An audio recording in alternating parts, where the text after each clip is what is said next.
If you look at the State of Forest report that was published last year,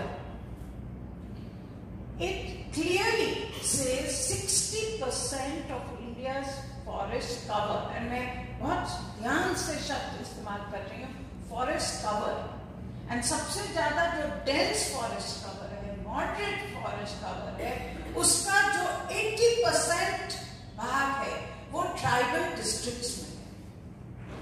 तो we are talking about forests of this country being in the districts where tribals live. There is another fact that those tribal districts are where the poorest of India live. So, अगर आप सोचें, we have a classic case of being resource rich but extremely poor. कुछ साल पहले, काफी साल पहले, 2005 में मुझे तब के प्रधानमंत्री मनमोहन सिंह जी ने कहा था कि आप टाइगर्स के ऊपर रिपोर्ट बनाइए। This is after the disappearance of the last tiger in Salisbury. I was made the chairperson of a committee to look at tiger conservation. I did a report. It is called Joining the Dots. But the most important part of the report was, and I presented this to the Prime Minister and the entire group, if you take a map of India and you put where the forests of India are, where the tigers of India are where the poorest districts of India are, where nationalism or unrest was also there. So, to me, as an environmentalist, this is an indictment of the way we are practicing conservation. Ultimately, if the poor live where the richest lands are, then somewhere we are going wrong in policy. Somewhere we are going wrong where the people are not benefiting from the richness of those lands. And that is something that we have to talk about.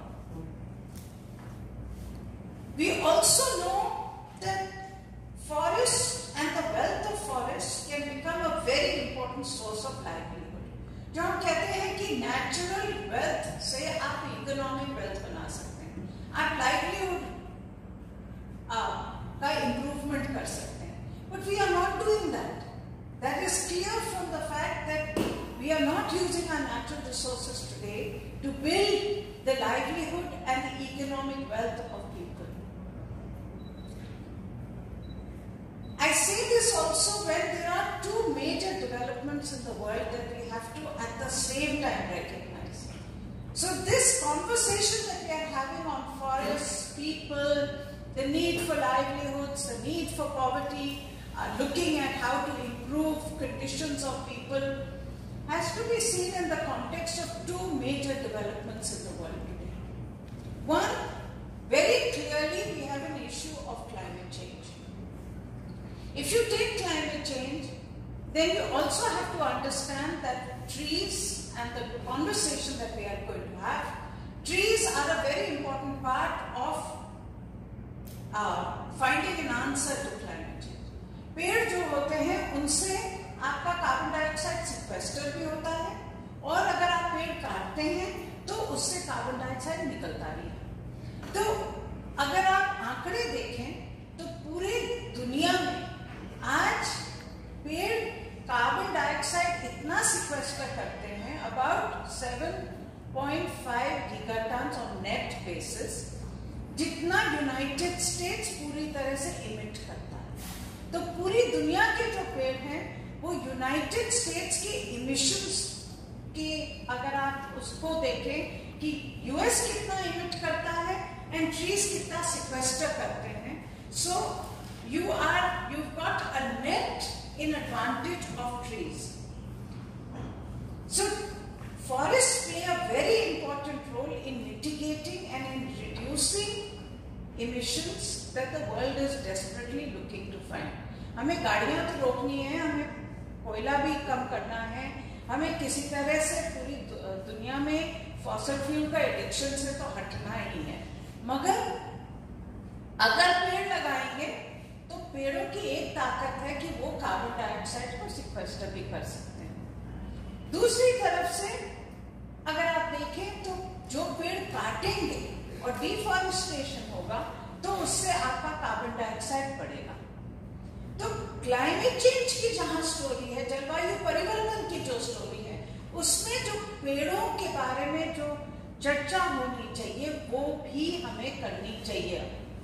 India ने एक sinks कहा है कि हम अपने green wealth बढ़ाएंगे और उससे हम लोग, हमारा जो प्लान है, इंडियन गवर्नमेंट का जो प्लान है, उसके अंदर है कि हम पेड़ उगाएंगे जिससे हमारी सिंक्स बढ़े and we can meet our target that we have given to the global community under addicts.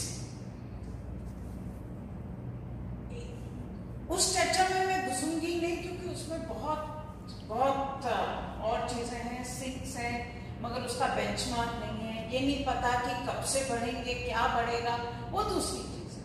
मगर the fact is forests are a very important part of the climate change story going forward. The second reality of the world is that today we are in deep crisis when it comes to development, when it comes to natural resources and disasters. आज ये हालत है कि बारिश नहीं होती, तूफान आता है। आप लोगों ने देख लिया होगा पिछले साल और हर साल बढ़ता जा रहा है, गर्मी बढ़ती जा रही है। उड़ीसा के अंदर, if I remember right, the data was that this year the extreme heat started in February, okay? And we had very high temperatures from February onwards. In cities, we know in Delhi, for instance, we had very high, North India had very high temperatures all the way from March to June. Now, another part of the forest story, I'm just trying to join the different dots for you. Another part of the forest story, of course, in urban areas is how do you make sure that you can protect green areas in urban India, because forests will play a very important role in being able to bring down temperatures. One tree will help an individual, but the fact is you will have to plant green areas in cities. Those green areas will also be very important for drainage points in cities, because you also have a situation where today you get rain and you get floods. आज बारिश नहीं होती, बाढ़ आती है। आप बेंगलुरु को देख लीजिए, आप किसी भी शहर को देख लीजिए, बारिश नहीं होती है, बाढ़ आती है। उसके दो कारण हैं। एक तो यही है कि हम लोग भूल गए हैं कि हम लोगों को बाढ़ के साथ, वर्षा के साथ कैसे जीना है। हर शहर के अंदर जो भी ड्रेनेज पॉइंट्स थे हमने खत्म कर दिए, जो जंगल थे वो खत्म हो गए। जो जंगल जो है, जो ग्रीन एरिया है, वो आपके स्पंजेस हैं। अगर आप किसी भी एरिया को देखें तो अगर वर्षा आती है उसको रोकने की जगह चाहिए होती है। वो रोकने की, ड्रेनेज की जो जगह है वो शहरों के अंदर आपके पार्क्स, आपके ग्रीन एरिया, आपके तालाब, आपके पॉन्ड, आपकी जो नाले हैं। आज जो सबसे बड़ी हमें वर्शिप करनी चाहिए, पूजा करनी चाहिए, अपने नालों की करनी चाहिए। नाले नहीं होंगे तो शहर नहीं होगा, डूब जाएगा। तो this is also part of the forest story, because if you do not have catchment area protection where the forest are, you will never be able to do good drainage management. आज जो मनरेगा के अंदर तालाब बन रहे हैं, वो तालाबों की कहानी ये है कि आपने तालाब तो बना दिया, मगर तालाब के पीछे जो उसका आगोर होता है, जो राजस्थान में आगोर कहते हैं, या अगर आप कैचमेंट कह लीजिए, कि जिससे आपका पानी उस तालाब के अंदर आएगा, उसको तो आप खोते जा रहे हैं। तो the relevance of forests in tomorrow's India, in a climate risk India, is going to be even more. The relevance is going to be because of the fact that we have to use forests both as a way to be able to soak up emissions. We have to use forests as a way to build resilience in our local areas, and we have to use forests also as a way to be able to mitigate, to reduce the worst impacts of natural disasters.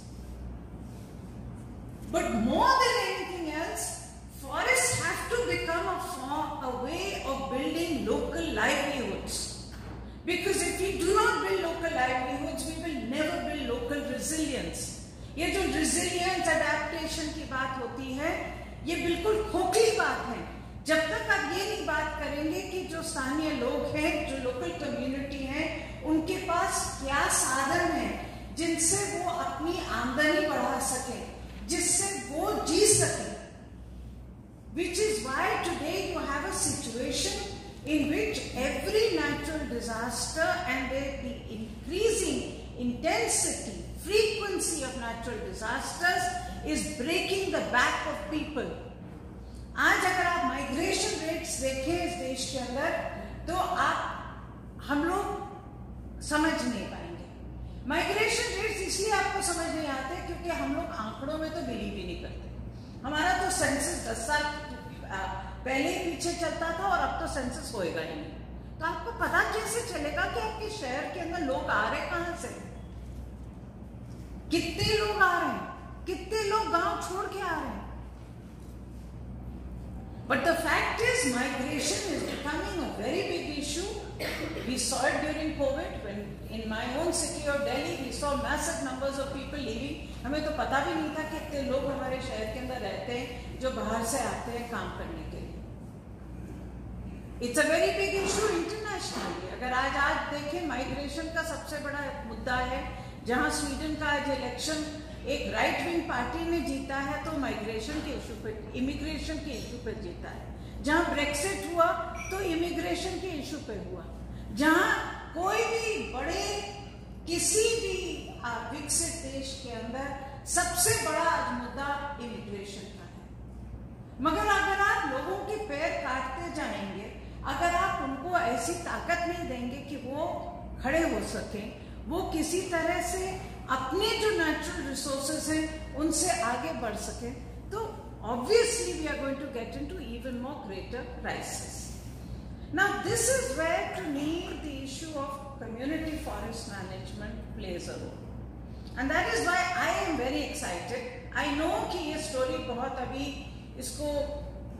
ये एक story नहीं है, बहुत sexy story नहीं है, मगर इसका जो पोटेंशियल है वो मुझे बहुत एक्साइट करता है। क्यों? अगर आप पिछले 50 साल देखें इस देश के अंदर, अगर आप 100 साल देखें जंगलों की जो हिस्ट्री रही है इस देश की, तो पहले तो ब्रिटिश थे। ब्रिटिश ने हमारे जंगलों को 2 तरीके से बांटा। एक ऐसे बांटा कि आप उसका एक्सट्रैक्शन करेंगे, और आज जो कहानी अगर ब्रिटिश इंडिया की लिखी जाए तो यही पता है कि या तो रेल रोड्स के लिए या किसी के लिए भी हमारे जंगल अंधाधुंधी से कटे गए। Huge extraction of forest. और दूसरी चीज उनके लिए थी मजे के लिए। आपके शिकारी, आपके जो सारे लोग जाते थे वो जंगलों का मजा लेते थे। इंडिपेंडेंट इंडिया ने भी वही किया। हमारा भी फेज ऑफ एक्सट्रैक्शन बहुत हद तक 80s तक चला, जब हम लोगों ने सोचा कि जंगल है उसको काटो और उसके जो रिसोर्सेस है उससे हमें डेवलपमेंट करना चाहिए। 80s में कुछ समझ बढ़ी कि देखो जंगल भी बहुत जरूरी होते हैं, इसको इस तरह से काटेंगे तो कुछ बचेगा नहीं। तो सरकार ने फॉरेस्ट कंजर्वेशन एक्ट आया, ये रोक लगी गई कि जंगल नहीं काटने चाहिए। मगर अगर आप देखें पिछले कुछ सालों में वो बिल्कुल पेंडुलम स्विंग किया है। पहले आप खाली जंगल काटते थे, अब खाली आप जंगल बचाते हैं। आज आपकी जो सारा टिम्बर की जरूरत है पूरी इंपोर्ट होती है इस देश के अंदर। आपकी सारी जो लकड़ी की जरूरत है वो आती कहां से? इंडोनेशिया से आती है। और अभी एक रिपोर्ट आई थी ITTO की कि काफी हद तक जो इंडिया में जो इंपोर्ट हो रहा है वो इलीगली कट फॉरेस्ट से हो रहा है। दुनिया के फॉरेस्ट से। एंड आप ये सोच लीजिए that 23% of India's land area is kept for forestry. कोई छोटी जमीन नहीं है। For 23%, millions of hectares में जाती है। 70 million hectares of land, not small. Yet we are importing our timber from other countries because we cannot grow our trees. We cannot grow our trees for two reasons. One, because we are obviously today, and rightly so, we also believe that forest protection is important, conservation is important. But we also cannot grow our trees because we physically cannot grow our trees. If you want to grow trees on land, you have to have the ability to keep people's goats out. लोगों को protection देना पड़ेगा उस जमीन के लिए। जंगल ऐसे नहीं उग जाते, जंगल ऐसे उगते हैं कि आपने उसको प्रोटेक्ट किया। और प्रोटेक्शन के लिए जहां मैंने शुरुआत में कहा था कि वो जंगल जंगल नहीं है, वो जंगल ऐसे हैं जहां लोगों की आबादी है। तो you are in a situation where you will have to build cooperation of people to be able to plant your trees. The government of India in the parliament, last we were tracking this, we have not done a story on this, we need to now focus on this, is in 2020 an answer to parliament, the government of India said that they have given 50,000 crore to states under Campa funds. There is no record, and it is time that we did a series of stories on this. Where is that money going? Where are the forests coming? 50,000 crore has been transferred under Campa. Now, I am not saying that कुछ नहीं हो रहा है, मगर मैं इतना कहना चाह रही हूँ कि जंगल उगाने के लिए आपको जब तक लोगों के साथ आप जुड़ेंगे नहीं, growing trees is going to be difficult, if not impossible. You can grow trees that animals don't eat, maybe. But they will trample on your saplings, which means that जो भी पेड़ आपने लगाए हैं वो खत्म हो जाएंगे. This is the classic problem that we have, which is why we can protect our forests, but we are not able to grow our forests at the scale we want to. If you look at the last State of Forest report that the government put out, there is one very interesting finding in it, that all the forests that are growing outside the forest department's land. They are growing in the homes and the lands of people. आपने अपने घर में एक आम का पेड़ लगाया, आपने उसको प्रोटेक्ट किया, आपने अपने खेत में ट्रीज लगाए, आपने उसको प्रोटेक्ट किए.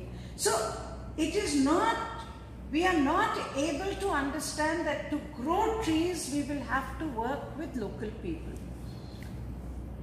There was a grand experiment in 1991 called the JFM, Joint Forest Management, with the same intention कि आपको लोगों के साथ मिलके जंगल लगाने पड़ेंगे, उगाने पड़ेंगे, लगाने नहीं उगाने पड़ेंगे.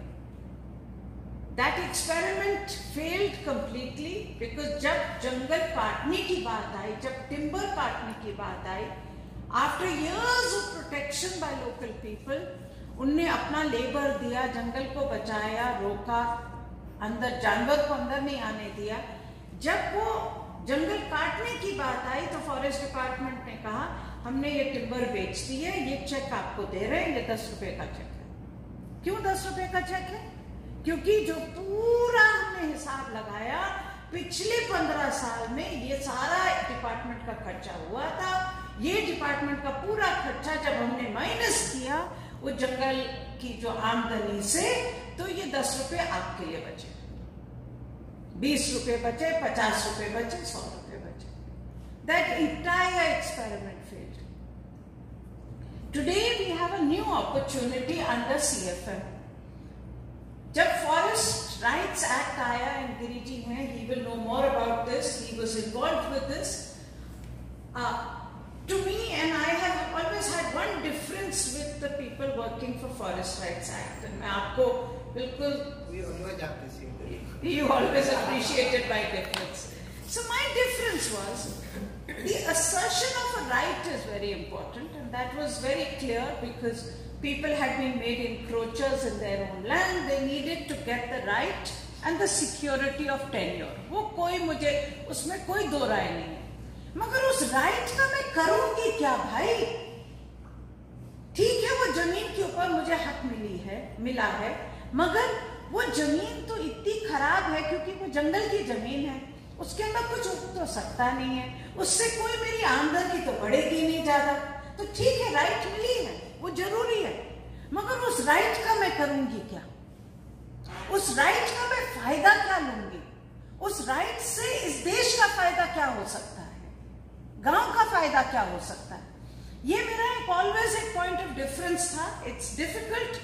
मैं जानती हूँ कि जो लोग उस राइट के लिए लड़े, बहुत मुश्किल लड़ाई थी, और मैं कभी ये चीजें पब्लिकली नहीं कहती बिकॉज मैं उस लड़ाई के अंदर में कुछ कमी नहीं दिखाना चाहती। वो लड़ाई भी बहुत जरूरी लड़ाई थी।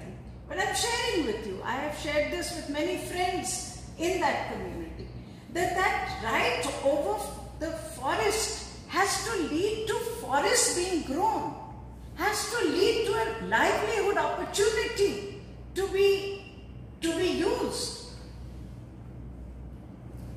So this is why the community forest management as an idea has really excited me, because under the FRA there are individual rights, but under the FRA there are also rights that a community can get.